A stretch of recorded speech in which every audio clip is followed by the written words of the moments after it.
Assalamualaikum warahmatullahi wabarakatuh. Nama saya Farhan Bukhari dari kelas 10 GC. Saya ingin menceritakan cerita rakyat yang berjudul Hikayat Sabainan Alwi.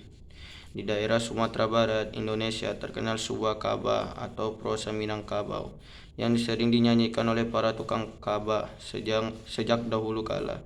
Dalam cerita rakyat tersebut diceritakan bahwa Sabainan Alwi adalah seorang gadis yang cantik, namun berani dalam membela kesewenang-wenangan. Berikut kesimpulan dari cerita Sabainan Alwi. Alkisah di Padang Tarok, Sumatera Barat. Hiduplah sepasang suami istri, Rajo Babanding dan Sadun Saribai. Mereka tinggal bersama kedua orang anaknya di sebuah rumah berujung 4 yang terletak di sekitar hilir Sungai Batang Agam. Anaknya yang sulung adalah seorang gadis cantik bernama Sabainan Alwi, sedangkan anak bungsunya seorang pemuda tampan bernama Mangkutak Alam. Meskipun dilahirkan dan dibesarkan dalam keluarga yang sama, kedua kakak beradik tersebut memiliki sifat yang berbeda. Mangkutak adalah seorang pemalas. Kerjanya setiap hari hanya bermain layang-layang, sehingga kulitnya menjadi hitam karena terbakar sinar matahari. Sedangkan Sabainan Alwi adalah gadis cantik yang rajin membantu pekerjaan ibunya dan senantiasa mengisi waktu luangnya dengan menenun dan merendah. Sesuai dengan namanya Sabainan Alwi atau Sabai yang halus atau lembut, ia berbudi pekerti luhur, santun dalam berbicara dan hormat kepada yang tua. Tak heran jika semua orang menyukainya.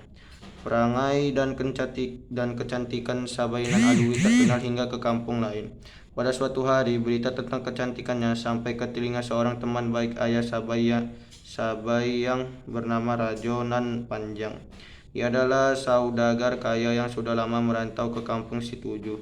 Ia sangat disegani oleh masyarakat kampung Situju karena mempunyai 3 orang pengawal yang hebat, yaitu Rajo Nan Konkong, Lompong Bertuah, dan Palimo Banda Dalam. Namun Rajo Nan Panjang termasuk saudagar kaya yang sangat keras dan suka memeras warga di sekitarnya dengan cara meminjamkan uangnya dengan bunga yang tinggi.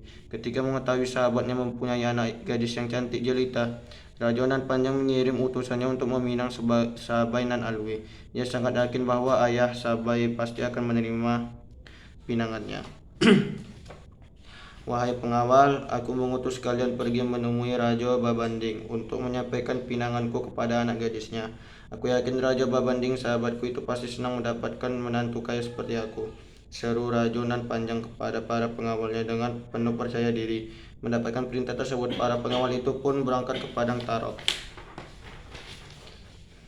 Kami adalah utusan Raja Nan Panjang dari kampung Situju. Kedatangan kami kemari untuk menyampaikan pinangan tuan kami kepada Sabainan Alwi, kata seorang utusan. Begini tuan-tuan, saya tidak bermaksud mengecewakan hati sahabatku itu. Tolong sampaikan permintaan maaf saya kepadanya bahwa saya malu menantukan orang kaya yang seumur dengan saya.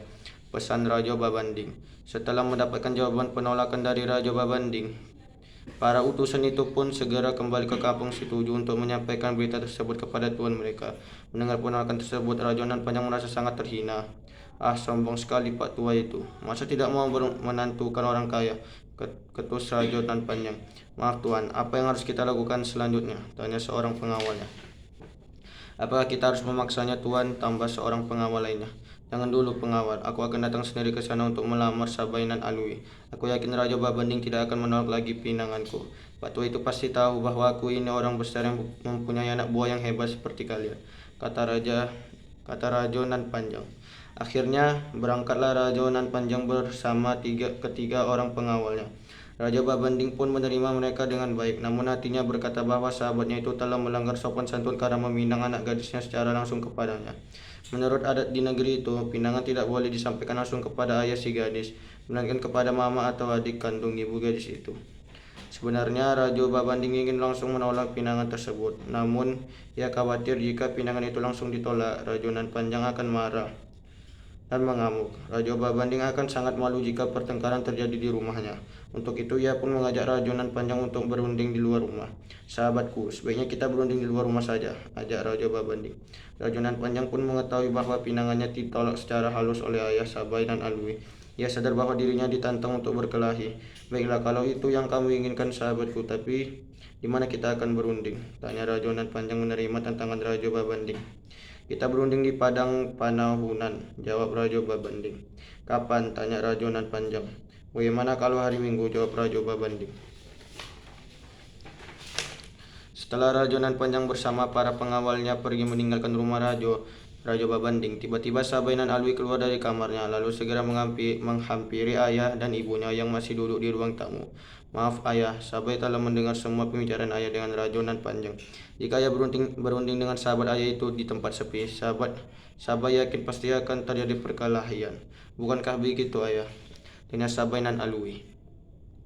Benar anakku, tapi kamu jangan khawatir, ayah pasti bisa jaga diri, jawab ayah Sabai. Sejak itu, hati Sabai Nan Alwi selalu bimbang memikirkan keselamatan ayahnya. Pada malam harinya, Sabai bermimpi buruk. Lumbung padi menjadi arang, kerbau sekandang dicuri orang, dan ayam ternak disambar elang. Bagi Sabai, mimpinya itu merupakan pertanda bahwa ayahnya akan celaka. Keesokan harinya ia pun menceritakan mimpinya itu kepada ayahnya untuk mencegah ayahnya berunding dengan Raja Nan Panjang di padang Panahunan. Ayah, semalam Sabai mimpi buruk. Sebaiknya ayah mengurungkan niat untuk bertemu dengan Raja Nan Panjang itu, sebagai khawatir terjadi sesuatu pada diri ayah, kata Sabai Nan Alwi cemas. Anakku Sabai, mimpimu pertanda baik. Lumbung padi terbakar berarti akan dipanen. Kerbau hilang berarti ternak kita akan bertambah. Ayam disambarang berarti adikmu Mangkuta akan dilamar orang. Bujuk Raja Babanding menenangkan hati Sabai. Oh ayah, kalau benar demikian hati Sabai menjadi tenang. Akan tetapi jika malapetaka yang menimpa, kemana lagi kami akan bergantung, kata Sabai dengan sedih.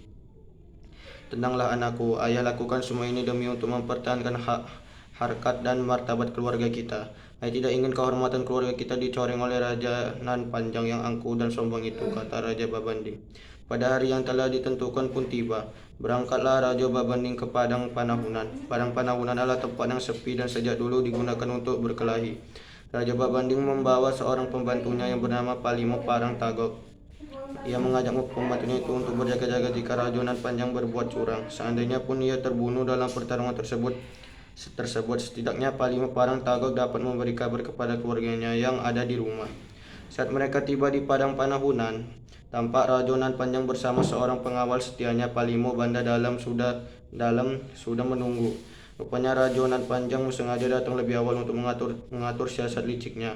Ia telah memerintahkan dua orang pengawal lainnya, yakni Raja Nan Kongkong dan Lompong Bertua, untuk bersembunyi di balik semak-semak. Salah seorang di antaranya membawa senapan. Senapan itu akan digunakan pada saat diperlukan. Melihat kedatangan Raja Babanding bersama seorang pembantunya dari kejauhan, Raja Nan Panjang berpesan kepada para pengawalnya, "Pengawal, aku peringatkan kalian jangan memandang remeh Raja Babanding. Kalian bukanlah lawan yang sebanding. Berhati-hatilah," seru Raja Nan Panjang. "Baik tuan," jawab para pengawalnya. Raja Babanding dan pembantunya semakin mendekat ke arah Raja Nan Panjang. Ketika saling berhadapan, mereka pun saling menggertak. "Hai Raja Babanding, rupanya kamu berani juga mengantarkan nyawamu kemari," seru Raja Nan Panjang. "Kita lihat saja nanti siapa di antara kita yang akan mati terlebih dahulu," kata Raja Babanding dengan tenang. Hahaha, tentu saja kamulah yang akan mati, Babanding," kata Raja Nan Panjang sambil tertawa terbahak-bahak. "Majulah kalau berani," tantang Raja Babanding. Dengar tantangan itu, Palimo Banda Dalam tiba-tiba menyerang Raja Babanding dengan sebuah pukulan keras. Raja Babanding pun segera berkelik menghindari pukulan itu dengan gesitnya. Berkali-kali Palimo Banda dalam menyerang, namun tak satu pun pukulan yang menyentuh tubuh Raja Babanding. Melihat pengawalnya yang mulai kelelahan, Raja Nan Panjang segera membantu. Raja Babanding pun menjadi marah karena dikeroyok. Jika semula hanya bertahan, kini ia berbalik menyerang dengan sebuah pukulan keras. Ia menghantam lambung kanan Palimo Banda Dalam dan seketika itu pula Palimo Banda Dalam jatuh tersungkur di tanah. Namun tanpa diduganya, tiba-tiba Lampung Bertua menyerangnya dari belakang. "Awas tuan, musuh datang dari belakang," teriak Palimo Parang Tagok yang melihat Lampung Bertua muncul dari balik semak-semak. Raja Babanding pun segera menghindar. "Selamatlah ia dari serangan itu." "Hai Raja Nan Panjang, rupanya kamu telah berbuat curang," seru Raja Babanding. "Hahaha, kini saatnya kamu akan mati, Babanding," kata Raja Nan Panjang. Melihat tuannya dicurangi, Palimo Parang Tagok segera membantu tuannya. Pertarungan itu pun semakin seru. Kini 1 lawan 1 Raja Babanding menghadapi Raja Nan Panjang, sedangkan Palimo Parang Tagok menghadapi Lampung Bertua. Namun pertarungan antara kedua orang pengawal tersebut tidak berlangsung lama. Keduanya jatuh terkapar di tanah dengan keris menancap di tubuh mereka karena mereka saling menikam. Bertahan dan menghindar dari serangan-serangan Rajonan Panjang. Pada saat yang tepat ia berbalik menyerang dengan menyabetkan kerisnya ke arah Rajonan Panjang. Rajonan Panjang pun terluka dan terjatuh dengan sekuat tenaga. Ia berteriak memberikan aba-aba kepada Rajonan Kongkong yang masih bersembunyi di balik semak-semak. Hai Nan Kongkong, tunggu apa lagi? Rajo Babanding pun sadar jika Rajonan Panjang masih mempunyai seorang pengawal lagi. Namun baru saja ia bersiap-siap memasang kuda-kuda, tiba-tiba sebuah peluru bersarang di dadanya. Ia pun jatuh tersungkur di tanah tak sadarkan diri. Rajonan Kongkong pun segera keluar dari balik semak-semak setelah melihat Rajo Babanding tidak berdaya lagi terkena tembakannya. Pada saat itu kebetulan ada seorang gembala yang menyaksikan peristiwa itu. Ia pun segera memberitahukan peristiwa itu kepada Sabai Nan Alui. Betapa terkejutnya Sabai mendengar berita itu. Pesan dalam mimpinya benar-benar menjadi kenyataan. Ia pun segera mengajak adiknya yang baru saja datang dari permainan lain untuk melihat keadaan ayah mereka. Hai Mangkuta, ayo kita ke padang panahunan. Ayah telah meninggal terkena tembakan di dadanya, seru Sabai Nan Alui. Tidakkah kakak saja yang ke sana? Aku belum mau mati ya, bukankah aku akan bertunangan? Kata Mangkuta tidak menghiraukan ajakan Sabai. Dasar laki-laki pengecut, seru Sabai. Dengan perasaan kesal, Sabai Nan Alui segera naik ke rumah dan langsung masuk ke dalam kamar ayahnya untuk mengambil senapan. Kemudian ia berlari menuju ke padang panahunan. Di tengah perjalanan ia bertemu dengan Rajonan Panjang bersama pengawalnya. Rajonan Kongkong, hai, mau kemana kamu gadis cantik?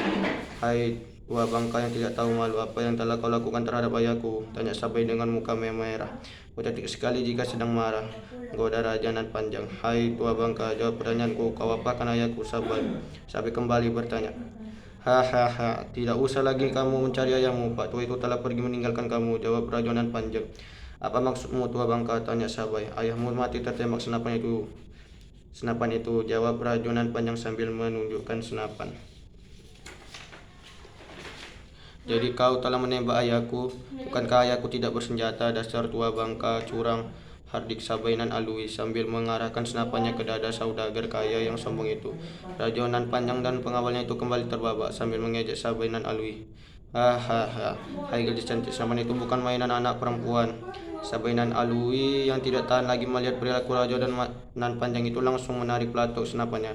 Terdengarlah suara dentaman yang sangat keras. Seketika itu pula Rajonan Panjang terjatuh ke tanah karena sebuah peluru menembus dadanya. Melihat tuannya tidak sadarkan diri, Rajonan Kongkong pun langsung lari tunggang langgang. Sementara Sabai Nan Alui segera menuju ke padang panahunan untuk melihat keadaan ayahnya.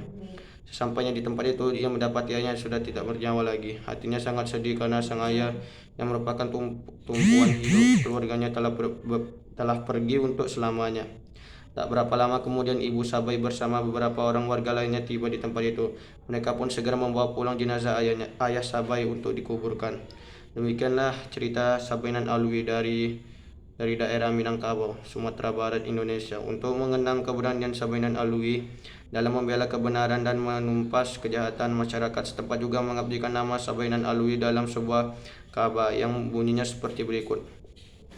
Sabai Nan Alui, gadis cantik yang berhati lembut dan rajin bekerja. Ia berani membela yang benar dan melawan kejahatan. Meskipun jiwanya terancam bahaya, ia kemudian menangisi ayahnya yang tewas di padang panahunan. Tewas ditembak dari belakang oleh Rajonan Nan Kongkong. Cerita di atas termasuk kategori legenda yang mengandung pesan-pesan moral yang dapat dijadikan pedoman dalam kehidupan sehari-hari. Sedikitnya ada 2 pesan moral yang dapat dipetik dari cerita di atas, yaitu keutamaan sifat pemberani dalam membela kebenaran dan akibat buruk dari sifat tidak pandai mensyukuri nikmat Tuhan. Demikianlah dari saya, Farhan Bukhari. Bila ada kesalahan saya mohon maaf. Saya akhiri dengan wabillahi taufik wal hidayah. Wassalamualaikum warahmatullahi wabarakatuh.